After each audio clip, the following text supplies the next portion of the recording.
Ini kisah nyata saya alami. Suatu waktu saya diundang ceramah ke Palopo. Palopo itu kalau naik mobil dari Makassar kurang lebih 10 jam. Ya. Nah, saya selesai takziah malam jam 10 saya berangkat, jam 10 malam. Begitu saya naik mobil, salah satu nikmat yang Allah berikan, saya gampang tidur. Gampang betul tidur. Kalau saya naik pesawat, belum terbang saya sudah tidur. Itu kalau saya naik mobil, kalau saya sudah baring, karena saya di belakang sopir, saya tidur. Tidur saya. Nah, sampai di kampung namanya Kera, itu gunung, hutan, tidak ada rumah. Tiba-tiba singgah itu mobil, jam 1 malam. Jam 1. Singgah mobil, kaget kak, mana ini sopir ini? Moto kato, mana sopirnya? Oh kuliah, oh kencing. Dia turun dari sebelah kanan, kencing dia. Saya turun juga, moto kak kencing deh. Turunlah saya, kencing juga. Begitu saya kencing, saya bayangkan, sekalinya ini sopir dia tidak tahu kak saya turun, matilah saya ini. Ternyata betul, saya lagi kencing, tiba-tiba ini sopir napa lari otona. Nah salaika oto, langsung lari setereku. Itu belum dia habis kencing, ku lari kak, woi salaika. Apalagi dia sudah tutup kaca mobil, lari. Jam 1 malam. Saya telepon, tidak ada HP. Selama perjalanan itu saya tinggal di jalan. Semua mobil saya kasih singgah, tidak ada yang singgah. Yang mau ke Makassar saya kasih singgah, tidak ada singgah. Saya mau ke Palopo, tidak ada singgah. Kenapa? Dia kira kak mungkin pocong. Kenapa? Saya pakai putih-putih, songkok putih, baju putih, sarung putih di tengah hutan. Nah kira kak pocong. Saya mau bilang, mau kak di tengah-tengah jalan begini. Nanti ku bilang, nah kira betul kak pocong, nah tabrak kak. La haul, nah kenapa lah ustaz sih? Akhirnya apa? Nanti jam 6.15 pagi baru dia kembali ambil saya. Subuh, azan. Saya bilang, ini kalau pintar ini sopir, kalau azan subuh pasti dia baru kasih bangun kak. Betul azan subuh dia balik. Ustaz, subuh nih. Nggak ada ustaz. Langsung dah balik mobilnya nak kasih kencang. Sampai akhirnya jam 6.15. Basah bu saya karena gerimis. Saya sholat di pinggir jalan hutan. Nggak ada satupun yang ambil saya. Jam 1 sampai jam 6.15 baru dia datang. Begitu dia datang, saya mau tempelengi, lebih besar dari saya. Saya bilang, lawang gak ini, gak kalah kak. Akhirnya sepanjang jalan saya diam-diam. Sampai di rumah jabatan wali kota Palopo. Langsung dia bilang wali kota, Ustaz, kenapa bisa kita lupa koporta? Dalam hatiku, mak beli si sopir ini. Bohong lagi nih sopir. Ternyata nak lapor sama wali kota, dia kembali karena lupa kopornya Ustaz. Saya bilang bukan kopor nak lupa, saya nak lupa itu sopir tak. Akhirnya apa? Sudah. Pas saya mau pulang, datang lagi tuh sopir, itu lagi sopir, mau antar kak pulang. Saya bilang sama wali kota, Pak Wali, saya sudah maafkan ini sopir tak, tapi jangan lagi diantar kak. Jengkel saya kalau lihat mukanya. Akhirnya nak bilang Pak Wali, ya Ustadz, nanti kita ganti sopir baru. Apa hikmahnya? Setelah saya ceritakan, nah tambah honorku. Nah bilang ini Ustaz, uang duka cita. Ini kisah nyata, fakta. Lalu apa kaitannya acara ini? Apa hubungannya dengan acara? Beginilah kita kalau sudah masuk di kubur. Ya? Almarhum sudah lebih 1 tahun meninggal. Saya baru 4 jam menunggu. Saya berharap ada yang ambil saya.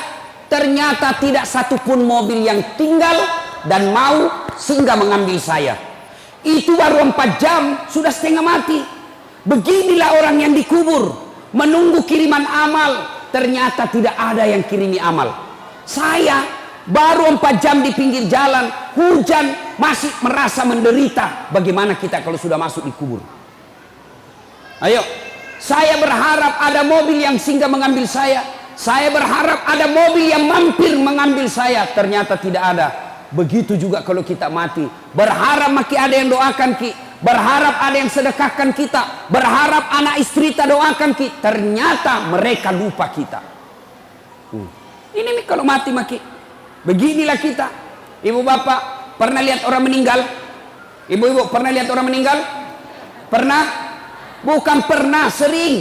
Ya kongkato mate telung mantarai.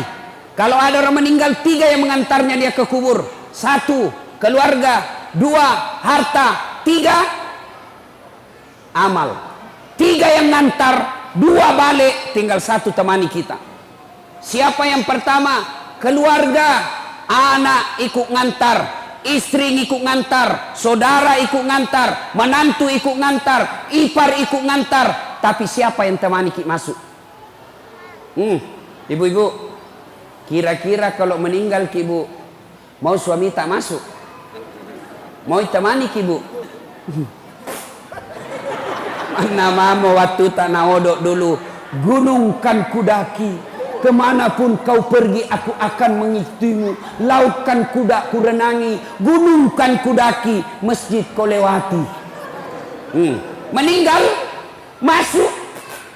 Kakinya saja dia tidak mau, bengkak matanya. Tapi apa nak bilang? Bulan depan siapa ganti? Ayo bu, ada orang di Makassar temanku haji, meninggal istrinya, bengkak matanya pak. Begitu dia sayangnya istrinya, bengkak matanya. Apa dia bilang? Ustadz, rasanya tidak bisa lagi kulanjutkan hidupku. Ini separuh jiwaku hilang Ustadz. Sama lama ini istri saya luar biasa, tapi sekarang hancur perasaanku. Tidak bisa mak kurasa lanjutkan hidupku. Saya bilang, hebatnya ini bapak ini, sayang betul sama istrinya. Sekalinya beberapa bulan kemudian, saya pergi jogging, lari-lari sore di Karebosi. Ada perempuan temani, putih, masih muda, ndak pakai jilbab, ndak ikat rambut, begini-begini. Saya bilang, Haji, siapa itu Haji? Dia bilang, yang baru Ustaz. Apa ya? Bu, ini ibu-ibu kalau mati ki yang sudah muka-muka sakaratil maut, siapa doakan ki? Siapa yang masuk temani kita? Amal keluarga ndak bakal dia akan ikut. Yang kedua, yang temani kita ke alam kubur, apa itu? Harta kita. Mobil kita setengah mati kita cicil, rumah kita setengah mati kita cicil, harta-harta motor kita semua datang, karpet pun ada ikut mengantar kita, cerek-cerek ikut mengantar kita. Tapi begitu masuk di kubur, ada kira-kira masuk harta? Ini yang tebal-tebal cincinnya, yang tebal-tebal emasnya masuk. Siapa yang punya itu harta tak? Cincin, gelang, anting-anting, siapa yang miliki? Anak mantu. Ya kalau anak mantu tak baik, kalau anak mantu tak juga tidak sholat, setengah mati kita cari harta, ternyata masuk di kubur tidak ada yang temani ki. Tidak mentang-mentang dia kaya, banyak tambangnya, banyak pesawatnya, banyak bisnisnya, meninggal, apa nak bilang anaknya? Kasih masukan kita HP supaya bisa meng-SMS. Ndak, jangankan HP, jangankan baju, jangankan celana, jangankan serban, semua tidak ikut. Hanya satu yang ikuti kita. Apa? Kain kafan. Itu saja. Kain kafan. Bukan kain sutra. Mentang-mentang dia kaya dikasih kain sebanyak-banyaknya. Tidak. Mentang-mentang dia kaya dikasih televisi masuk. Tidak. Semua hartamu dia meributkan anak-anakmu. Yang ketiga, yang ikut mengantar kita apa? Apa yang mengantar kita yang ketiga? Amal. Inilah yang setia. Amal kebaikan maupun amal kejahatan kita akan ikut setia sampai ke dalam kubur. Ibu bapak saudara-saudara sekalian, kalau orang sudah masuk di kubur, tidak ada harapan pak, tidak ada lagi. Kalau ibu dari Sulawesi Selatan, dari Pangkep, dari Sidrap, dari Pindrang, dari Mamuju, dari Majene, datang merantau ke Kota Baru, datang merantau ke Batu Licin, datang merantau ke Pagatan. Ternyata sampai di Tanah Bumbu menderita, sampai di Tanah Bumbu susah cari uang, sampai di Tanah Bumbu menderita hidupnya, masih bisa kembali kampung, masih bisa kita kembali. Tapi demi Allah, kalau kita sudah masuk kubur, kau senang atau tidak, tinggal kau di situ. Coba, Bapak Ibu pernah bayangkan, pernah rasakan mati lampu? Pernah rasakan mati lampu? Sering. Coba lihat, bayangkan kalau mati lampu. Bagaimana kalau mati lampu di rumah, tiba-tiba ada ular masuk di rumah tak? Ibu-ibu, bayangkan kalau lagi mati lampu, tiba-tiba ada ular masuk di rumah ibu. Menderita, ula, turun iki, ula balu. Padahal itu rumah masih lebar. Dia masuk dari pintu itu, kita bisa keluar dari pintu sana. Rumah tak masih lebar, lampunya masih bisa dinyalakan. Mati lampu, masih bisa kita pakai lampunya HP tak. Masih bisa kita teriak, tolong kasih, tolong tetangga ada ular. Masih bisa kita cari batu cobek, lempar itu ular. Tapi nanti kalau masuk di kubur, mati lampunya bukan 1 hari. Ditindis batu, ditindis tanah. Lebarnya hanya setengah meter 30 cm, panjangnya 1,5 meter, ditindis batu. Pada saat itu tidak ada lagi temani kita kecuali amal. Maka saya heran kalau ada orang sudah tua masih juga tidak baik akhlaknya, masih juga tidak memperbanyak amal, mari ngerak kombo. Saya heran orang taksia belum juga baik agamanya, datang acara haul, datang acara keagamaan, pulang masih tidak baik agamanya, maka itu orang sudah mati hatinya. Nah ibu bapak saudara-saudara sekalian, masuki di kubur, yang pertama diperiksa sholat. Kotama niki buru pak, bukan dulu diperiksa puasa, bukan haji diperiksa, bukan zakat yang pertama diperiksa. Apa yang pertama diperiksa ketika masuk di kubur? Sholat. Makanya sholat harus kita jaga baik-baik. Begitu para malaikat, para pengantar sudah kembali, dalam hadis dijelaskan, pengantar sudah pada kembali, pengantar jenazah, yang leman taraki, bahkan kaki yang terakhir masih didengar, datang malaikat. Tanya 5 perkara. 5 pakutanana malaikat. Kalau baik sholatnya, tidak usah bingung, sholat yang akan jawab pertanyaan kita. Nah, sudah didokok nih, dibungkus ki. Ada orang meninggal ibu. Ya, ada orang pulang ceramah, dengar taksiah, penjual gogos. Tahu gogos? Tahu gogos pak? Tahu toh? Nah bilang sama istrinya, bu, besok-besok kalau saya mati, jangan mau kubungkus kain kapan. Banyak sekali pertanyaannya malaikat. Jadi apa pak? Dokok bawa nak daun loka, bungkus saya pakai daun pisang. Kenapa? Nggak ditanya kak, dikira kak gogos. Jadi nggak ditanya-tanya orang. Baiklah, meninggal betul. Pas meninggal dibungkus kain pisang. Begitu ditanam, langsung datang malaikat. Dan bilang malaikat, ih kenapa ada gogos ini? Nggak ditanya, langsung dia bilang malaikat, bakar. Dek dari tanah langsung menitunuh. Bapak saudara-saudara sekalian. Nah, orang itu menghadapi sakaratil maut sebelum kita masuk di kubur. Sakaratil maut dulu kita hadapi. Orang menghadapi sakaratil maut macam-macam. Ya, pernah lihat orang sakaratil maut? Coba lihat itu. Saya, kalau ada orang meninggal itu siapa dipanggil? Siapa? Ustadz. Makanya jangan pandang enteng itu ustadz. Karena kalau mau mati siapa dipanggil? Pak Camat. Tidak tahu mengaji. Siapa dipanggil? Kepala dinas. Oh lari. Siapa dipanggil? Ustadz. Makanya jangan kau pandang enteng itu ustadz. Karena ada saatnya sakaratil maut kau, dia yang tolong kau. Adalah orang meninggal. Coba lihat macam-macam itu orang meninggal pak. Ada orang saya lihat orang sakaratil maut. Madang nasa ngogi Kan macam-macam itu orang sakaratil maut. Kata Nabi, orang kalau sakaratil maut, biar kau kasih air seluruh yang ada di lautan, tidak akan mengobati rasa hausnya. Haus, madak atau ke madak ibu. Makanya lihat orang sakaratil maut, naik turun itu tenggorokannya. Coba lihat itu, dibacakan syahadat kok. Bahkan ada di Sulawesi Selatan ibu-ibu 1 minggu sakaratil maut enggak mati. Ingat, kalau ada orang lama sakaratil maut berarti lama disiksa itu. Saya kasihan, saya datangi, saya bacakan Yasin. Bismillahirrahmanirrahim, Yasin. Langsung dibangun ibu, pergi kok, dan lempar kak botol aqua. Jangan mengaji sini, panas telingaku, salai. Barusannya ada orang saya ngajikan panas telinganya. Saya ulang lagi, Bismillahirrahmanirrahim, Yasin. Lempar kak lagi, basah bajuku. Saya tinggalkan. Saya bilang, peringatan ini. Saya tanya anaknya, pintar jitu mengaji mama tak? Dia bilang, itu ustaz mama ajiku. Tidak nak tahu memang mengaji, kasihan. Haji tidak nak tahu mengaji. Banyak haji begini sekarang. Saya seandainya menteri, maka syarat menunaikan ibadah haji lancar ngaji, pasti turun pendaftar. Bu, kalau ada yang tidak tahu ngaji di sini, belajar ki, masih sakit tuh komate ki nadek tesing mengaji. Kenapa? Wawancaranya nanti di akhirat. Pernah ki lihat orang wawancara?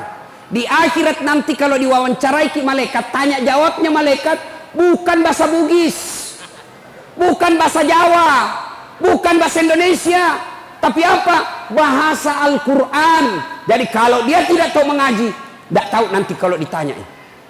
Maka belajar ki.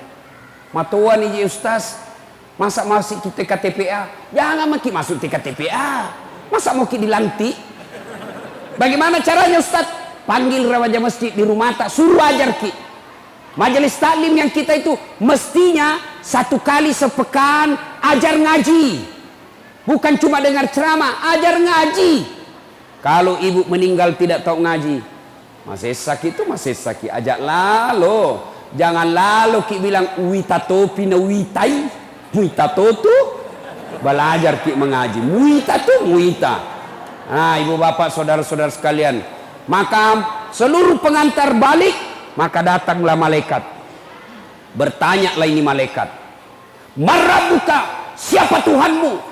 Kalau baik solatnya, solat akan berkata, mundur kau. Dasat, mundur. Selama kau hidup, kau pelihara solatmu. Sekarang saya pelihara kamu, saya yang jaga kamu. Marabuka, siapa Tuhanmu? Solat kita menjawab, Allahu Akbar. Mungkar geling kepala, itawa jagonya barusan kuda apa ini. Ditanya lagi, man nabiuka, siapa nabimu? Ashhadu Allah ilaha illallah wa ashhadu anna Muhammadar Rasulullah. Malaikat bilang, ih tambah jago, orang tanah bumbu ini. Itu kalau baik solatnya. Akhirnya mungkar, Nabi bilang, kir kir kir, nakir, kau maju nakir. Nabi bilang mungkar nakir, sedangkan kau mundur, apalagi saya wakil ji. Mungkar nakir. Nabi bilang kalau begitu kita naik melapor. Naiklah melapor di aras Allah. Ya Allah, ada hambamu, saya tanya, Marabuka? Dia jawab Allahu Akbar. Allah berfirman, oh bukan dia yang jawab, tapi solatnya. Karena dia baik solatnya, tidurkan dia seperti nikmatnya tidur pengantin baru. Masih ingat waktu pengantin baru, Bu? Enak nih itu pengantin baru. Sampai saya selalu mau ulang, tapi tidak kada wani. Coba itu kalau baik solatnya. Kalau tidak beres solatnya, kembali pengantar, datanglah dia, datang malaikat, ditanya, Marabuka, siapa Tuhanmu? Langsung kaget. Tunggu dulu, orang baru datang. Malaikat yang mau nagiaki. Ditanya, Marabuka, siapa Tuhanmu? Kaget lagi. Langsung dia jawab, ketuhanan yang Maha Esa. Langsung disemes. Nah, jadi bubu, syarat pertama, kalau mau ki selamat menghadapi sakaratil maut itu, perbaiki solat. Kemudian ketika sakaratil maut sudah tiba saatnya, kita masuk di kubur, pertama diperiksa solat. Maka setiap saya solat ceramah ibu, solat anak ini yang selalu saya ulang-ulang. Biar baik puasa tak, bangun ki masjid mewah seperti ini, Tapi kalau tidak sholat, tidak ada gunanya. Ini ibu-ibu banyak tidak sholat, gara-gara apa? Gara-gara apa? Ibu-ibu banyak tidak sholat, gara-gara apa? Pengantin. Mukanya nak kasih make up, nak kira tembok, kuning, coklat, abu-abu, biru, keren. Ada cilakna. Alisnya nak kasih tipis. Ada juga yang tebal, beda kanan beda kiri. Nak kasih lebih lagi sedikit di sini.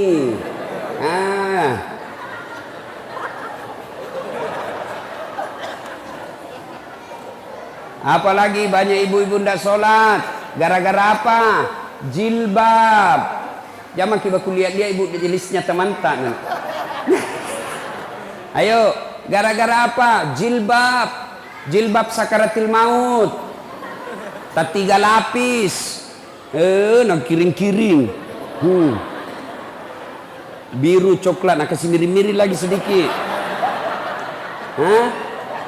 Tiba waktu sholat, Nabi bilang suaminya, piko sembayang. Nabi bilang, tidak sadar kok pak, sadar main ku suruh kopi sholat. Piko sholat, Nabi bilang, tidak kau lihat ini jilbabku 1 jam dipakai.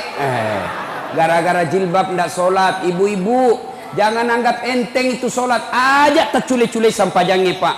Demi Allah, akan menderita orang yang tidak sholat. Bahkan Imam Syafi'i dalam kitabnya dia jelaskan, kalau ada orang tidak sholat, dia mati, jangan kau sholati. Kau seleng ina sangalena, tapi dia nama sampajang. Imam Syafi'i bilang, jangan kau sholati kalau dia mati. Bahayanya itu orang tidak sholat. Nah kita kadang kala pergi haji, tiap tahun pergi umroh, Ramadan puasanya lengkap, dia bersedekah, tapi tidak sholat. Tidak ada gunanya semua itu. Apa susahnya itu sholat ibu? Apa susahnya? Tidak ada susahnya. Maka celaka mereka yang baik dia bilang agamanya tapi tidak sholat, kafir. Ya, maka ibu bapak saudara-saudara sekalian perbaiki sholat.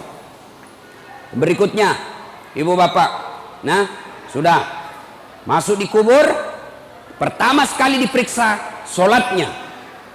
Sudah kembali pengantar, diperiksalah sholat kita, maka ditidurkan kita. Kalau dia baik sholatnya, kata Nabi, tidurkan dia seperti nikmat tidur pengantin baru. Ibu bapak saudara-saudara sekalian, nah sudah masuk kita di kubur, tutup semua amal kecuali amal kita yang bisa menolong kita setelah masuk di kubur, yaitu amal jariah. Amal jariah itu ada 3. 1, anak yang soleh. 2, ilmu yang bermanfaat. 3, pembangunan yang bermanfaat. Mari kita lihat satu-satu. Yang pertama, anak soleh. Begitu ibu meninggal, siapa yang doakan kita? Bu, bapak-bapak, kalau meninggal ki, siapa doakan ki? Siapa pak? Istri tak? Nah ambil orang. Ibu-ibu meninggal, siapa doakan ki? Siapa? Suami tak? Wei, kawin lagi. Setengah mati maki dikubur, suami tak enreyengi, pakai istri baru di kamar tak. Kita menderita dikubur, suami tak dengan istri barunya. Nah doakan ki, tidak. Begitu kita meninggal, matanya sebelah kanan menangis, sebelah kiri nah lihat yang mana gantinya nanti. Ayo. Lalu siapa yang doakan kita? Anak-anak kita. Maka lihat itu anak. Sayang sekarang kita ini anak kita tidak didik. Kita malu kalau anak kita tidak bahasa Inggris. Kita malu kalau anak kita tidak pegawai. Kita malu kalau anak kita pengangguran. Tapi kita tidak malu kalau anak gadis tak sudah gadis sudah balik tidak pakai jilbab. Tidak malu dia. Kita tidak malu kalau anak kita sudah ada anaknya, angkana cucuta, angkana wapota, dek mau panaloma berjama kumasigie. Malulah ketika anak kita ini tidak bagus agamanya. Dulu kan kita itu diajari memang dari kecil. Ibu-ibu kita memang ngajar kita agama dari kecil. Diajar kita ngaji, diajar kita akhlak. Saya masih ingat waktu kecil, ibu saya sampai itu kalau kita bicara diajari. Nah, lo kembali boleh. Jadi tetangga nak pinjam gula. Jangan kau bicara kalau berdiri tudah koyolok napa bicara. Duduk kau dulu baik-baik baru kau ngomong. Itu sampai begitu diajari kita. Sekarang ini mana ini akhlak? Anak-anak kita siapa yang ngajar? Siapa yang ngajar kita sekarang anak-anak kita, Pak? Orang tuanya? Bukan. Siapa yang ngajar anak kita? TV. Siapa yang ngajar kita anak kita? Handphone. Kenapa? Orang tuanya juga tidak mau repot. Anaknya menangis, langsung nak kasih handphone. Jangan kau nangis nak. Main game aku. Ibu toh. Maka jangan heran anak tak tinggi sekolahnya tapi tidak tahu taat. Alangkah bahagianya. Ibu bapak, alangkah bahagianya kita sudah tua. Anak tak 4 sambil baku telepon. Daeng, bulan ini saya ambil mama nah. Bulan ini saya urus bapak nah. Bulan depan pi kau sama istrimu kau urus. Bulan ini saya mau dapat. Begitu tahun depan, Daeng, bagaimana ini kita 4 bersaudara dik? Patungan kidi kasih umroh ibu masing-masing tabung. Ayo umrohkan orang tua kita bulan depan. Itu orang kaya itu. Itu anak kita bisa begitu kalau kita didik dari kecil. Bagaimana cara mendidik anak? Maka cara didik anaknya itu yang pertama begitu lahir kasih nama yang baik. Nama yang baik itu bukan nama artis. Nama yang baik itu bukan nama pemain sepak bola. Nama yang baik, nama yang ada doa-doa di dalamnya. Sal kasih nama anak tak mutmainnah. Apa itu artinya mutmainnah? Jiwa yang tenang. Berarti kalau orang panggil, oh mutmainnah, wahai kau jiwa yang tenang, orang doakan. Jangan lagi bilang apa arti sebuah nama. Coba bayangkan kalau tidak ada semua nama tak. Coba kalau tidak ada semua nama di sini. Bagaimana orang macalek? Pilih saya. Siapa? Anu. Pilih saya. Siapa? Anu. Bagaimana repotnya? Mau kita telepon kak ceramah. Halo, ada ustaz. Ustaz siapa? Anu. Yang mana? Anu. Siapa? Anu. Siapa? Yang pendek. Oh banyak yang pendek di Makassar. Coba bayangkan. Nama itu penting. Maka kasih nama yang baik. Lahir anak tak, lahir cucu tak, kasih nama. Tidak bisa telepon ustaz. Ustaz, ada cucuku lahir. Saya mau dia jadi penghafal Quran. Siapa bagus namanya? Perempuan atau laki-laki bu? Perempuan, Hafizah. Itu bu namanya. Bagus itu. Tambah namanya bapaknya di belakang. Jangan lagi bilang apa arti sebuah nama. Coba beda. Sebut nama tak. Sebut nama tak. Saya tahu agamanya dan saya tahu sukunya. Abdurrahman. 99% pasti muslim. Ya, bilang Abdurrahman muslim. Bertus. Hai, Toraja. Ambot Dale. Tidak mungkin orang Jawa. Mana Ambot Dale orang Jawa? Kalau Margono, iya. Jokowi, Jawa itu. Kalau Ambot Dale, tidak mungkin. Orang Ambot Tuo, pasti Bugis. Nah, nama itu penting. Yang kedua, cara mendidik anak, kasih contoh yang baik. Jangan sampai kita bilang, jangan kau merokok ah. Kalau merokok kau setempelin kau. 10 menit, kau beli rokok dulu nak. Bagaimana ceritanya? Awas kau, jangan kau bicara kasar. Kasih lembut bicaramu. Kalau kau kasar, dia sudah kasih contoh kasar. Maka orang tua yang baik kasih contoh anaknya. Yang ketiga, jangan kasih makan haram anakmu. Jangan kasih makan proyek palsu. Jangan kasih makan barang serobotan. Jangan kasih makan dagangan nipu. Itu dagangan nipu yang mana? Pedagang. Asli ndak ini barangmu? Asli, padahal palsu. Dapat kau untung dari kau tipu pedagang, pembeli. Mungkin kau dapat untung 2 juta satu hari. Tapi uang haram kau kasih makan anakmu. Jangan heran anakmu 3 semua ndak ada sholat. 1 tukang tipu. 1 pengedar narkoba. 1 kawin lari di bawah bandar dikasih hamil cowoknya. Kenapa? Uang haram kau kasih makan anakmu. Maka orang tua yang baik jangan kasih makan uang haram anaknya. Istri nih, tolong ini ibu-ibu nih yang datang ini. Kalau suami tak datang bawa uang, tanya dulu. Halal boga iye. Halal ndak ini? Biasanya gajimu cuma 5 juta. Kenapa ini menjadi 6 juta? Dari mana ini 1 juta? Halal tidak? Bisa ibu? Bisa? Woi, bisa? Bisa? 1 juta bisa. Kalau 15 juta, bengkok mukanya. Sini alami mai panggil dia cicing. Mestinya istri yang baik begitu. Jangan kasih makan uang haram anaknya. Yang berikutnya lagi, supaya anak kita baik, doakan. Doa. Maka ibu-ibu seharusnya lebih rajin doakan anaknya. Doa itu tidak harus ibu lagi sholat. Memang lebih utama selesai sholat. Tapi boleh ibu doakan sambil duduk-duduk. Tidak ada kegiatan. Doakan anakmu ketika dia pergi sekolah. Ya Allah, lindungi anakku. Berdoa tidak harus pakai bahasa Arab. Wat dimatoki bahasa Ogi. Allah tahu. Daripada ibu bahasa Arab tidak tahu artinya, bingungin nanti malaikat. Nah bilang malaikat apa maksudnya ini ibu ini? Nah mau doakan anaknya anak soleh, nah minta hujan, nah doa, nah baca. Kan bingung malaikat. Maka tidak harus ke bahasa Arab. Mak bahasa Ogi nih. Puang, katu kasih si kaju-kaju anakku. Masa depan anak saya ya Allah.